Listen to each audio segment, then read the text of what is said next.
I'm Letha Filderman. I'm the president of PopTech, and I'm going to turn everything over to my colleague and wonderful collaborator on the Nuclear Mixer series, which this is the kickoff event, to Sarah. And she's going to take it from here, and I'll rejoin you in just a little bit. So thank you, everybody.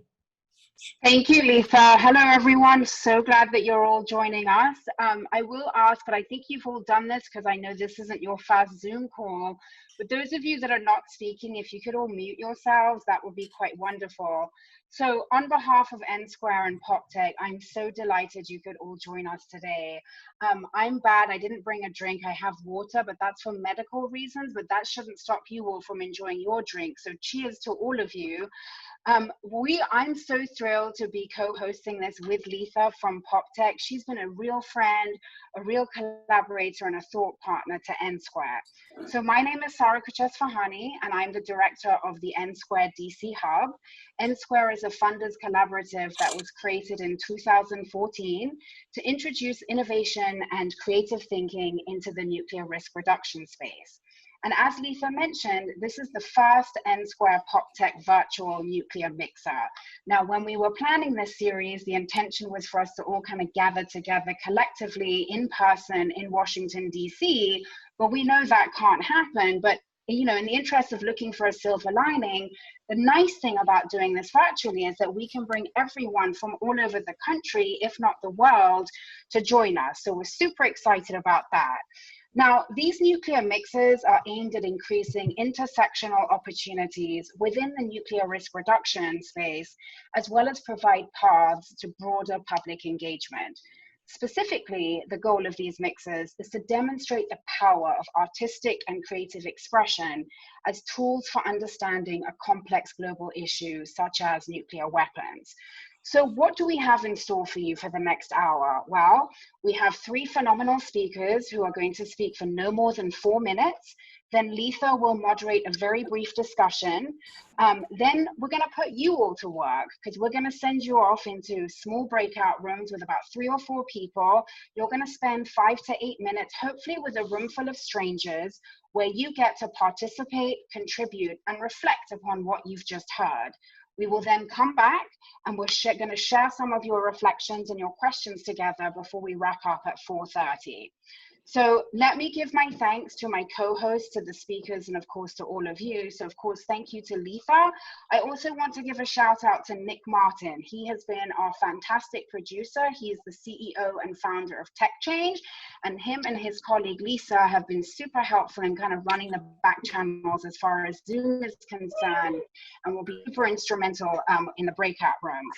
Of course, I'd like to say a warm thank you to our wonderful panelists. We have Pedro Alonso, a Boston-based independent curator, Rachel Bronson from the Bulletin of the Atomic Sciences, and Pedro Reyes, a Mexican artist. And of course, I would be remiss to not say thank you to all of you who have tuned in. And you've all really put, you know, the real meaning of the word mix in this nuclear mixer. We have so many variety of people. We have students, we have some representatives from the nuclear risk reduction space, we have journalists, we have artists, it's just amazing. So without you, we couldn't have really made this a nuclear mixer. So again, let me cheers to you all, welcome you to all to the Amnesia Atomica event, and now I will gladly hand it over to Pedro Alonso. It's all you, Pedro. Thank you. Thank you very much. Well, it's great to be here. And I wanted to start with the challenge, right? And I think the biggest challenge with nuclear risk and nuclear reduction is the fact that we don't feel any fear, right? There are many other things that we're worried about, especially now with the pandemic, but before that, really with climate change and politics. So when I was first asked to participate with N Squared, I have to confess, I didn't see any urgency. I was apathetic about the risk, and I wasn't so motivated, honestly. But it wasn't until I met the people at N Squared and the people that they brought together. I knew Letha from PopTech. I sat next to Erica Gregory at a dinner, and met really great people. And I realized that this great group of people were together for a reason. I was also very impressed with what they had put together.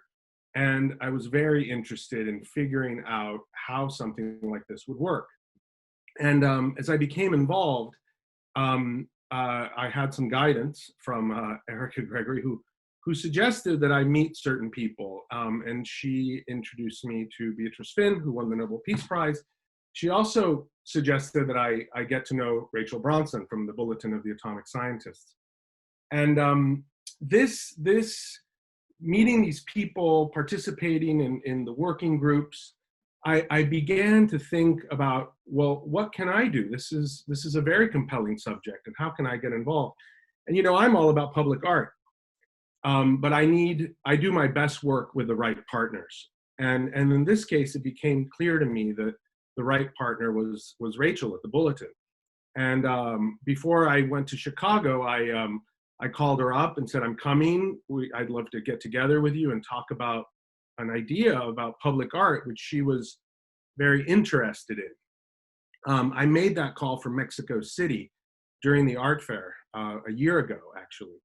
And I hung up the phone and I walked into the art fair and I started looking for Pedro Reyes, because I already had a feeling that he would be an interesting artist to talk to about this project. And I was overwhelmed when I realized that not only was he interested in the topic, he was very knowledgeable as well. And so when I got to Chicago, I already had an artist to talk to Rachel about. And so this is serendipitous. It all worked out. But I think the most important thing is this idea of bringing the right people together to get across the urgency of the problem, the need of to address nuclear risk. And I think that public art is very well suited to do this, because art has that ability to get past people's preconceived notions and help them, the public, understand the gravity of a complex situation. So I will leave it at that. And I think Rachel's next. Great, thank you. So I think that's my cue. Thank you, Pedro. I was asked to talk a little bit about the framing of this. And I had been noodling in my head that 2020 was such an important 70th anniversary year, the 75th anniversary of the dropping of the bombs on Hiroshima and Nagasaki, but also the 50th anniversary of the NPT, the cornerstone of arms control, and from which we had about 40 years of very intense arms control that made the world a safer place, and that we were going to meet in New York for the 50th, and that no one was going to pay any attention to it, that it was just going to pass by, in part because who was talking about nuclear issues and how could the public get engaged? And so what I was talking to Pedro about was, how do we engage the public and let them know that leaders in the UN are talking about the most fundamental issues of arms control and nuclear issues, and pay attention to it and create a news hook, if you will. Because my fear was this meeting was going to happen and the news would, Pedro knows this, what image were they going to show? They were going to show the UN and the flags kind of moving in the wind, the most boring image. And even if you wanted to tell the story, there was just nothing to say, and because they didn't have the hook. So I was like, Pedro, like, how do we give them a hook? What's the hook we can create?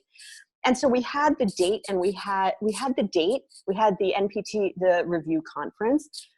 We had the place. And this is where, like, the magnificence of this kinds of partnership works, where he was like, oh, well, funny you should say that. I have the artist. And, enter Pedro Reyes. And then it was so easy for him. He's like, oh yeah, and I can get us Times Square. I mean, I laughed, right? That's ludicrous. But what was so amazing about these partnerships is things that seemed ludicrous to me, these guys could just do, like, they're like, oh, we'll get Times Square. But I think vice versa as well, which was things that they thought like, well, you know, how do we kind of find out like who in the UN can help us? And I was like, well, we'll just call the people that we work with in, you know, the disarmament office, or like, well, so between us, whatever seemed hard, the other one that was just like, you could blink and get it done. And so like the magnificence of all this audacious idea that we had just kind of kept slipping into place. And you'll all appreciate this. You know, when I talk about it to my team or my board or whoever, what we were doing, I almost like couldn't talk about it because it was so unlikely. And yet it kept happening. It kept happening. It just kept driving at it. And I think, and we can get into this in Q&A, there was an aspect for me of Pedro Reyes and Pedro Alonso coming up with an image. And I had decided like that was their prerogative. They knew what would sell. They knew what would connect with audiences. That wasn't my forte, that was theirs. But what I came to learn is we still needed to bring our expertise to that conversation, to understand where those sensitivities might be, not because we'd run away from them, but because we could address them up front. And so an example was like, what would the Hibakushu think about this? We came to that late with help from our community, but we began addressing that. So with that, I want to turn it over to Pedro Reyes to talk about how we address this. So Pedro, over to you. Hi, Rachel. Thank you. Well, upon like this invitation by both my tocayo Pedro Alonso and Rachel to do this project, my first kind of reaction was to bring up the Tlatelolco Treaty, which was signed in 1967 at the Tlatelolco Square, which you have been seeing in the images that we're sharing, because this is the place where you know, like the journey for nuclear disarmament started by creating the largest nuclear-free zone in the world by the leadership of Alfonso Garcia Robles, which was a diplomat that persuaded all countries in Latin America and the Caribbean to never store or build or use nuclear weapons. And that was a blueprint for other areas in the world that have created also nuclear-free zones. And this is a kind of unfinished task because basically what brings us together is the ultimate goal of abolishing nuclear weapons. It's you know, if something we can learn from the COVID pandemic is that we have a number of situations which we'll be facing in the future that we can prevent and that we can stop. And one of those things that we have control over, if we mobilize, is nuclear weapons. No, it's something that is behind the spirit of this project. And also it was very nice to have this kind of first installment on February 14. When I see these pictures, obviously there was like a moment where we're so happy that we managed to do it just before the pandemic, because we don't know when we're gonna be able to put together like a dance in public square and people gathering and a music band, etc. I have to give a kudos to everyone who participated in the project. The inflatable was developed by my studio in collaboration with Pablo Kobayashi. My wife, Carla Fernandez, designed the outfits for the dancers, which are a fantastic company called Noboards that created a choreography that was like very moving, very, you know, it was sad because, you know, our theme is nuclear apocalypse. So, you know, the choreography really took on the challenge to convey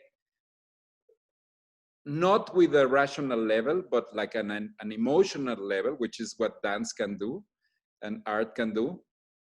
The sense of despair and drama that I remember growing up as a kid in the 70s and 80s. The nuclear Armageddon was like very present, and we have tried to use art to convey to the newer generations that are not so acquainted with this issue that the problem is not hasn't gone anywhere. That actually, and this is like what really resonated when we started working with the bulletin, that the doomsday clock is 100 seconds from midnight. No, and if you see all the news and everything that has happened in the last week, the call of for this sense of urgency that the bulletin did at the beginning of the year really resonates with the kind of very worrisome events that are taking place in these last days. So basically, I believe that there's a lot of work to be done, that we will continue to work on this project in like adapting and working on different ways. But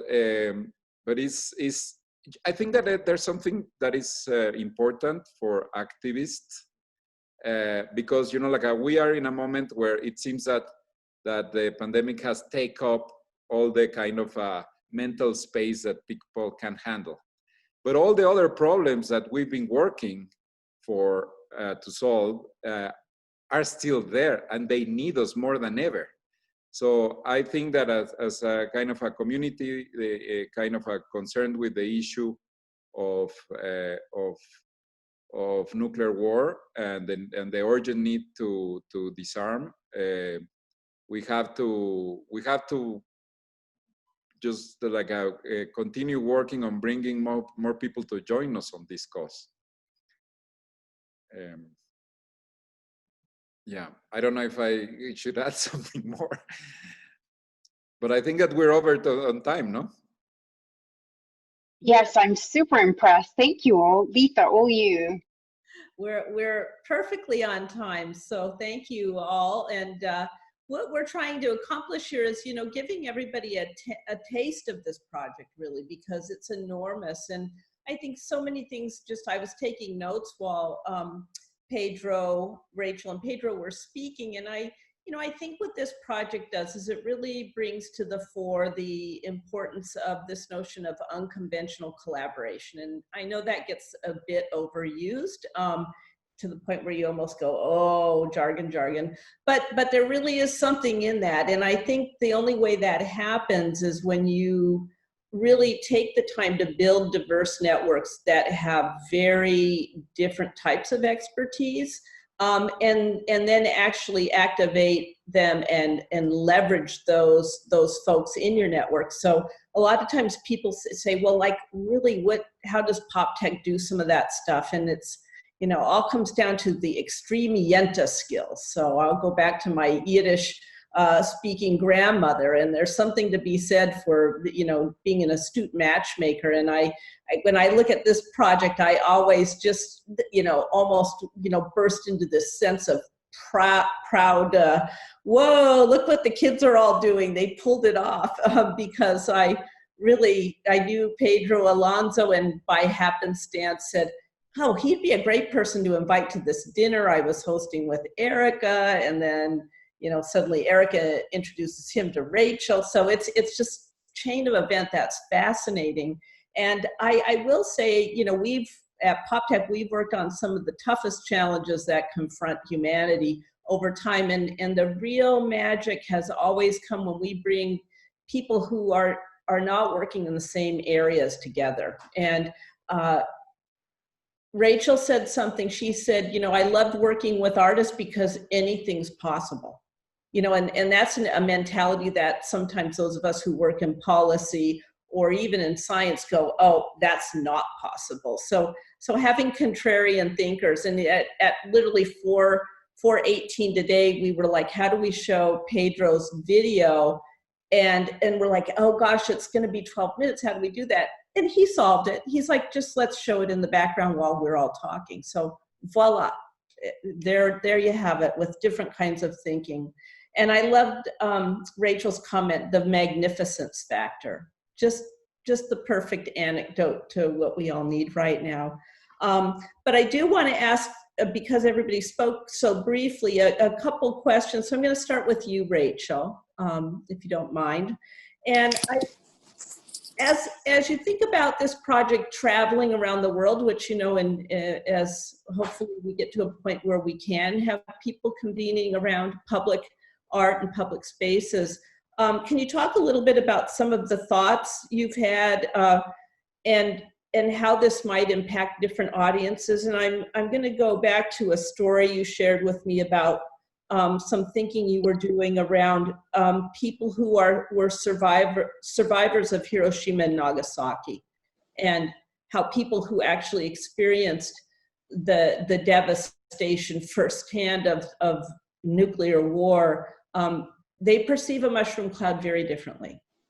Yeah, and shout out to our friends, Carl and Kareem at Carnegie, for really pushing us in this direction. We had created, so Pedro had created this, and I was getting at this in my comments. He'd created this, and we were really excited to bring it to New York, and with the urging of Carl and Kareem, they said, just check this out, you know, and how you're going to have the survivors in New York at the time. How may they and others perceive it? And we did. And it was immediately negative, and very strongly so. And many of you on the call will know this, but it was important to hear, which is when they see a mushroom cloud, that's kind of what the international community saw. What they saw literally on the ground was something very different. And that image of the mushroom cloud for many survivors is distracting from the terror on the ground. And so it's not really appreciated, and it wouldn't have been welcome. And, you know, we were already done and committed. And so that was very rough to hear. And I brought that back to Pedro Alonso. I was like, what are we going to do about this? And again, like immediately first of all, and he can talk about this, he's like, oh, this always happens in art projects, right? There's always a community that doesn't like it. And there are ways to engage them or find openings and opportunities to kind of express their concerns. And suddenly it became additive to this art project, because what we had imagined happening in New York was we would have this in Duffy Square, right, in Times Square.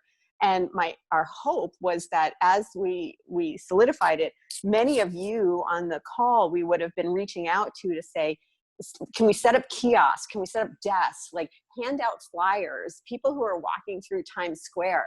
Like, let's tell them about what we're doing, and finding different ways for people who were saying, what is this? Why is there a mushroom cloud in Times Square? We could tell them about the UN, and then they're like, what do we do? And we could spring them on all of us there with desks and clipboards to help engage them.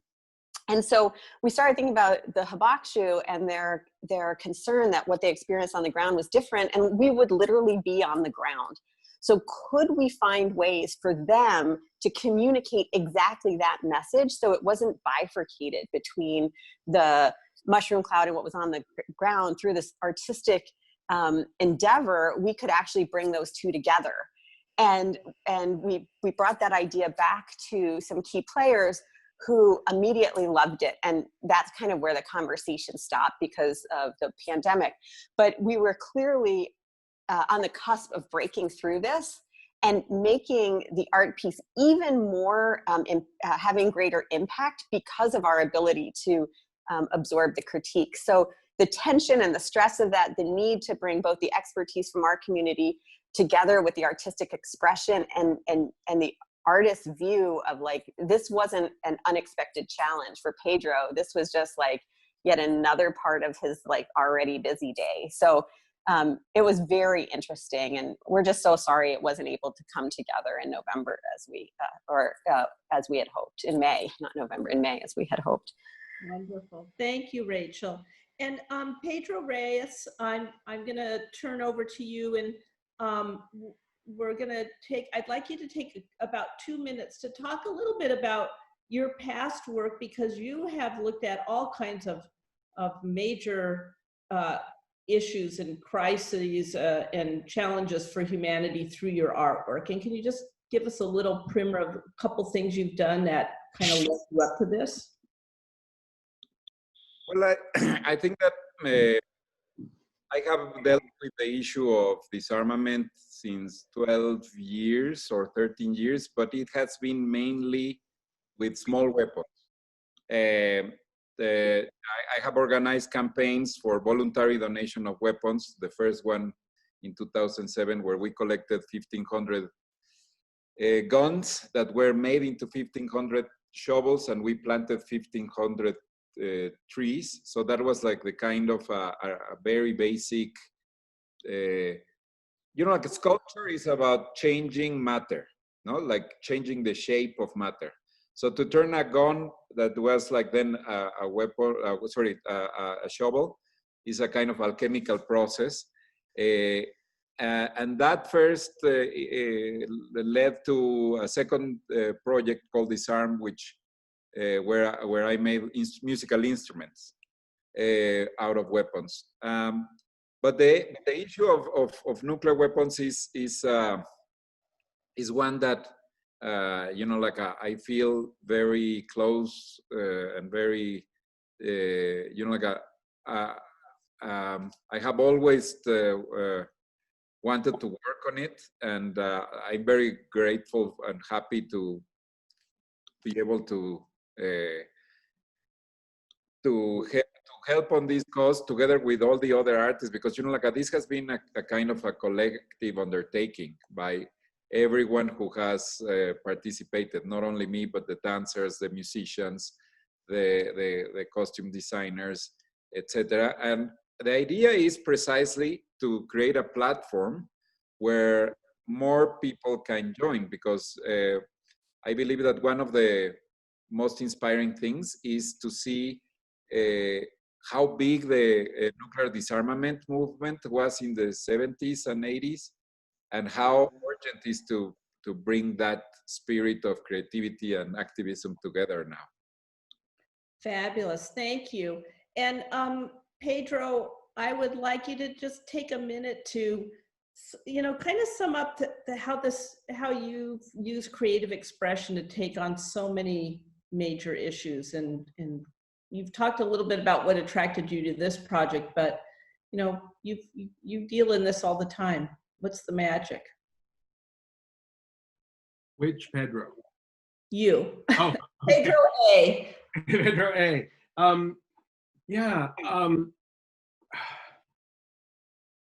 Well, I'm it's easier to do projects. It's easier isn't the right word, but I'm more compelled and energized and excited to do projects that I find real meaning about, that make a change, that have an impact. And one of the things that made me think of Pedro Reyes, my tocayo, is precisely the works he mentioned, because he developed a tactical approach where we went beyond a symbol, we went beyond representing an issue, but really making tangible change. So you can count 1,500 trees in Sinaloa, Mexico, that were planted because of his project, and that is a concrete change. And I think that's very important. The other thing I'm very excited about with this project is the fact that this project, the role of the expert, in this case Rachel and the bulletin, is integral to the project. And I've never done that before. And I think that part of the reason N Square was started was because of the difficulty the nuclear community was having creating narratives to reach a broader audience. But I think that the role of experts is critical, because without Rachel, it never would have occurred to us to do it during the MPT. It never would have occurred to us that this was important because it visualized the consequences of inaction, or that, you know, it was critical to have an image for the press to grab onto, to, you know, to transmit across the world and call attention to the problem. Excellent, thank you. And I'm going to turn it over now to my colleague Nick Martin from Tech Change. He's going to send us all off to breakout rooms to have a little short discussion, and then he'll give us some instruction for re-entering this space together to share some of our thoughts.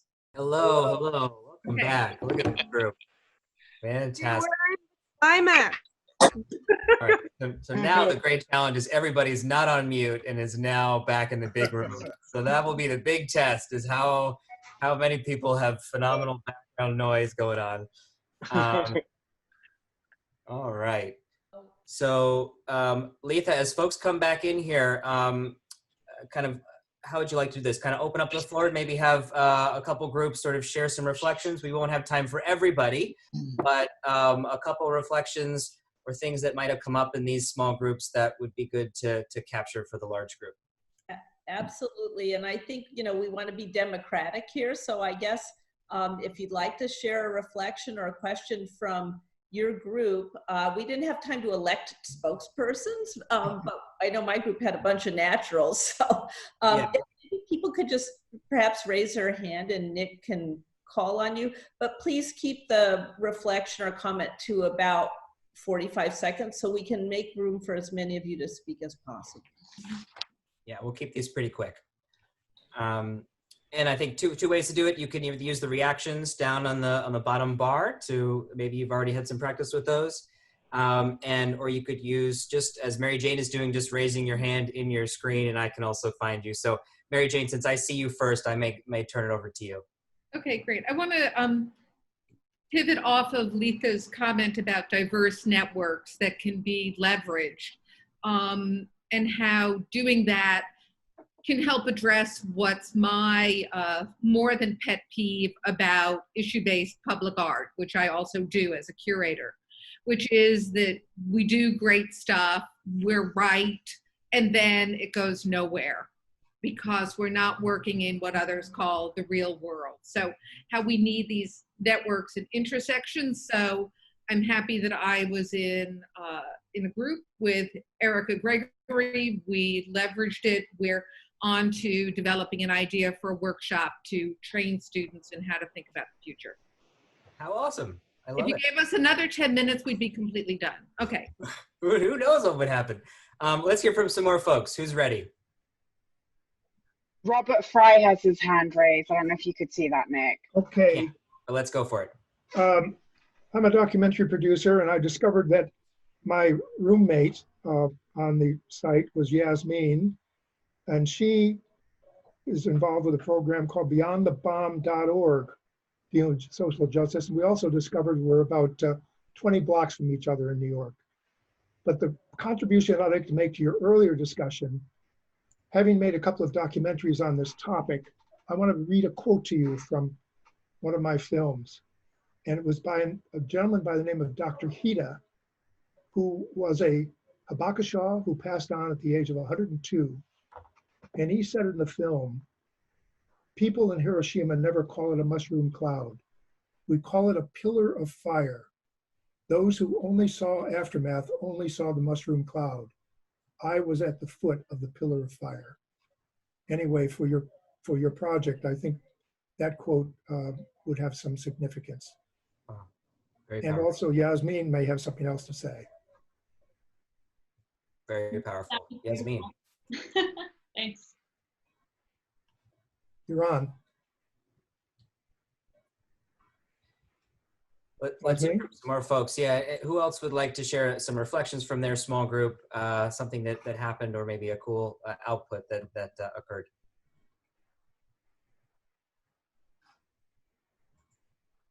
Pedro Reyes. I was I think you're on mute, Pedro. sorry. Can you hear me? Yeah. Yes, I was listening to, the comment of Mary Jane Jacob about, how to give the intersectional dimension to this issue, because that was kind of one of the discussions in my breakout room about like these kind of perceptions. And I recall that early this year, when I was looking at the images of the ICANN forum in Paris, there was the presence of a Native American who was affected by radiation because a lot of atomic tests happened in reservations, and there's still radiation in these places. So I think that it's very important to kind of refresh the nuclear conversation if it's mixed, like talking about like a nuclear mixer, if it's mixed with other agendas such as gender or race or etc. No, so there's this term nuclear colonialism that has to do with the issue of tests, which is very, very pertinent and which we could use nowadays that in this precise moment where Trump wants to make a nuclear test again. Oh. Thank you so much, Pedro. Other thoughts or reflections from the group? I'm told that Martin or Joan might have something interesting to contribute as well. Not to put you on the spot, but you have been flagged as potential contributors. Well, I'd love to jump in if I could. I mean, first, just to say hi to everybody, friends who I see whom I haven't seen in months. It's it's wonderful to see all of you. And let me just say to those of you, the Pedros and Rachel Bronson and N Square, all of whom helped enable and create this fantastic project, that it's such an inspiration. It's really incredible to see. I remember when the idea was birthed over a year ago, and we've been really excited to see its realization. And so this is, I wish I could be in person watching it. Wish I could have seen this up in New York, but I'm sure there will be a point in the future when I have that opportunity. But first, heartfelt thanks to you guys for your creativity and your persistence to bring this to us. I was paired in the breakout room with Jaime Palacios Anaya, and pardon me if I've mispronounced your name, but Jaime has been studying architecture at Columbia University, and with a focus on art in public spaces, and was interested in this installation. And for me, it's really exciting to meet a newcomer to this issue space. And my question to everyone on this call is, how do we keep new people who are attracted, who become interested in this issue set when they connect with this kind of public art? How do we keep them engaged so that they don't say, wow, that's really interesting, and wander away, and they were interested for 5 minutes, but it kind of disappears. So would love to hear folks' thoughts if anyone has good ideas for how we continue to engage smart, interested people like Jaime. Kudos to that. Martin, any thoughts on your end? Yeah, well, I was in a group with, can you hear me? Am I muted? You can hear me? Good. I was in a group with several artists. Imagine that. And we talked a little bit about how can art be the tipping point? How can art be the pivot in order to, move populations to change, change what's happening, that cultural shift that we need. And I thought Pamela E had a great, from Mexico City, we had an international group in our little breakout room, which is fun. And I thought Pamela E had a great comment, which is the art that's most effective is the art that slaps you in the face. I love that. I see, Jaime, you're nodding a lot, so I don't know if you wanna say something. Yeah, definitely. I mean, personally, I'm not too knowledgeable in terms of nuclear weapons, but definitely seeing this piece was something that caught my attention. And since then, I've become more aware of like the things that have been happening. And I was just talking with Joanne in my breakout room how this pandemic can also serve as a reference to bring the notion that something that happens in one place can affect the whole world, and how can that translate to the nuclear weapons. And I really like this new format of translating something that sometimes is politicized or sometimes it's kept in like the scientific realm, but having it like broadening the boundaries of that single origin can help different people engage with this topic and like raise the awareness of how this is something crucial for the humankind and for the world, and how this can trigger new ideas and new conversations. Beautifully said. I've been prompted also to ask Daryl if he might want to say a few words, but I'm also scanning the floor here for other open comments if anybody's ready with something they want to share. Looking here, and Sarah and Letha, feel free to help direct traffic too if you see somebody. Sure, Nick. A couple thoughts. I mean, I will. I think this will be, when the NPT review conference does happen, be a great way to highlight the issue and engage more people. And in looking at it, listening to the comments, I mean, one of the challenges we have, whether we're activists or artists, researchers, is how, with nuclear weapons, is how to communicate the horror of nuclear weapons, the human impact, the scale, the global effects if they are used today. One thing to keep in mind is Hiroshima was one bomb. It was horrible, one bomb. Today, it's not going to be one bomb. And then at the same time, and this is, I think this goes to the challenge of how to engage people afterwards when they walk away, how to give people hope. And I mean, I think another thing I would just encourage the Pedros to consider is, you know, how in developing further this concept, can you communicate the ability of people to overcome the fear and the danger of nuclear weapons, because it has been done. And that's part of the story of the Habakasha. So I think the thing that strikes me is we need to consider how we give people hope in our activism, in our messaging, and in the art. And I don't have the answers, but I think that's crucial to mobilize action. Yeah, so important. I see Rachel Brosnan, you wanted to share a few reflections based on that. Oh, thanks. If there was time, I certainly had my time. I think one of the most exciting aspects of this, and I hope it's for everybody in the group, is in the expert community, there's been such tremendous work done, very focused on policymakers. And increasingly now in this group, there's also a lot of grassroots organizations who are working on this. But what I think what I'd love to see come out of this is, in some ways, we've created these two bookends, right? The Bulletin of Atomic Scientists is, you know, one of the places experts look for information. And yet, well, we have these two amazing artists who have given us a new entry point into this. And there's a vast area for so much work to be done that not any one project will be able to answer Daryl and Joan your excellent questions and call.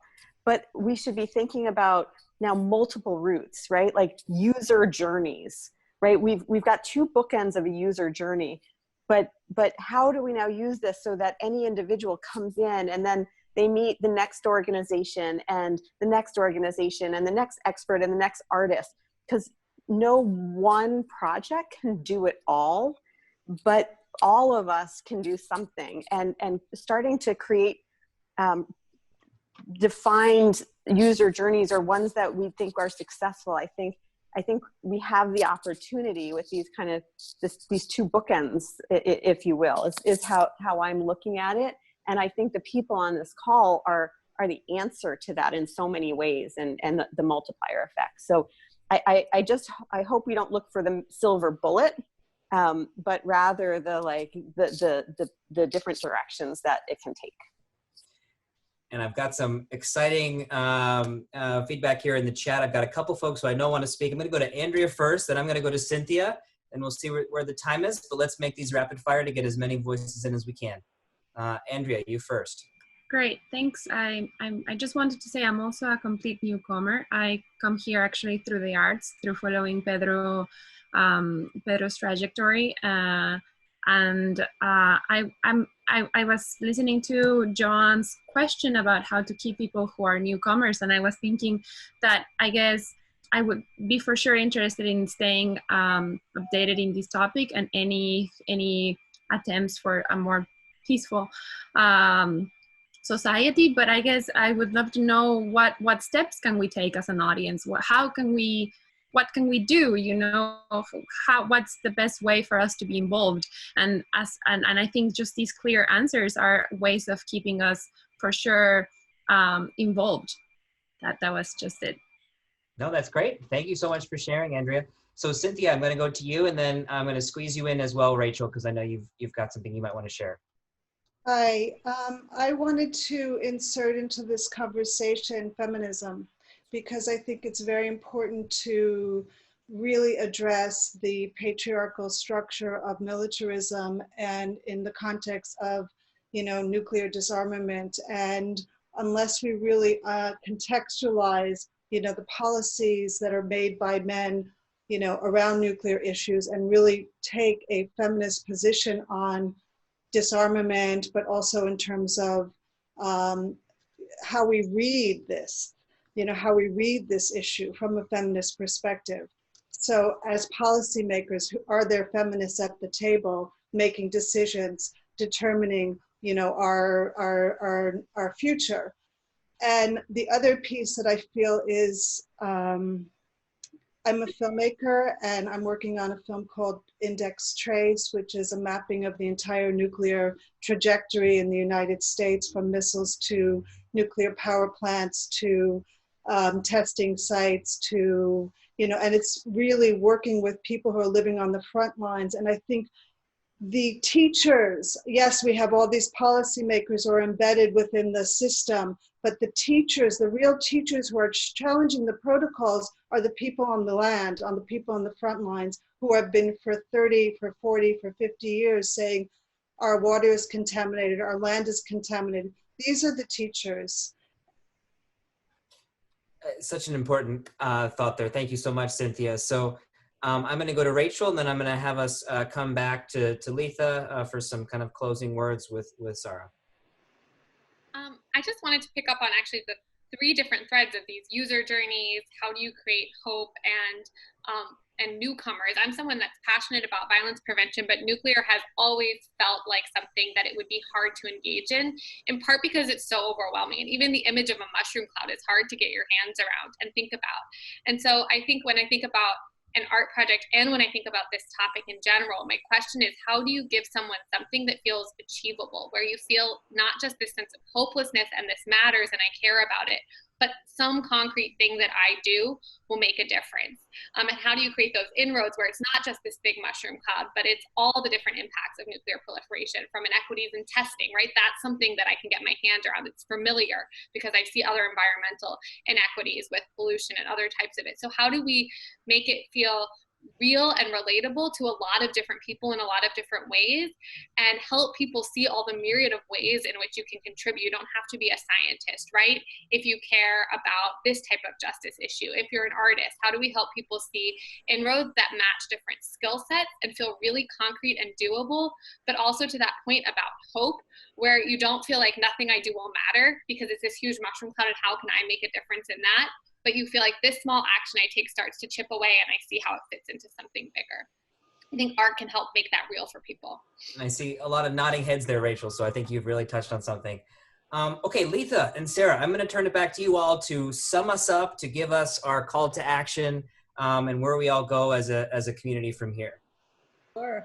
Well, let me just say thank you to everyone. I think we, you know, you didn't know this ahead of time, but you were all guinea pigs, because this was the first a series of mixers that we're going to be doing over the course of the next year or so. So thank you for being game and being such participants. And we're going to be sending out an email. Sarah and I will join forces on that. That's going to do a number of things. Number one, it's going to give you access to this recorded session, Pedro's film that you saw playing in the background, and then ways to actually get engaged, because we've got wonderful colleagues at M Square that really are looking to expand their network, and most of what I do is just help support that effort. And is Erica still here?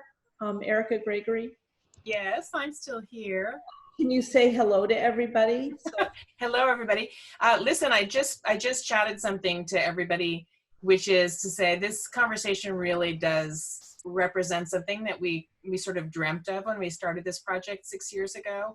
And you know, the convergence of disciplines and interests in this conversation, I think, is really extraordinary. So I want to thank everybody for participating and thank you all for organizing it. There's so much to say about, you know, what's been learned in this project, from the culture of critique to a value of experimentation and esprit de corps. But the big takeaway for me is that there is tremendous power in just the genuine goodness of the people involved in this project, and in a spirit of love. There is something operative, I think, in working with the two Pedros that has to do with a real belief in what human beings can do together. And so I want to thank you all. And I know a couple of you have reached out to me individually. We will reach back out, I'm sure, Sarah and Letha, with contact information. Please feel free to share my email widely with people, and I look forward to being in touch. Thank you, Erica. And I'm going to turn it over to Sarah for a quick farewell and just say stay tuned for an invite to the next Nuclear Mixer, which will be in July at the height of summer, hopefully. Yes, and so because I'm such a stickler for punctuality, it is 5:30, but all I want to say is just echo everything that's already been said. A huge thank you to each and every one of you for showing up, for staying engaged, and for giving us so much to kind of, you know, really think about. And as Letha said, you were really, yes, you are our guinea pigs, but my goodness, you were amazing guinea pigs, and we can't wait to kind of continue this conversation with you in the months ahead. So really, thank you all so very much, and we really appreciate your engagement and your questions. And yeah, stay tuned, there'll be more, and you'll all be invited to all our subsequent events. So thank you all so much, stay safe, take care of each other, and we'll see you all very soon. And thank you, Nick, and of course, a huge thanks to our wonderful speakers, Rachel, Pedro Alonso, and Pedro Reyes. Huge thanks to each and every one of you. And yeah, just stay safe. And now I've gone over 60 seconds, so we'll kill this now. So bye, everyone. Thank you. Cheers. Cheers. Thank you. Thank you. Bye. Ciao, thanks. Bye. Thank you.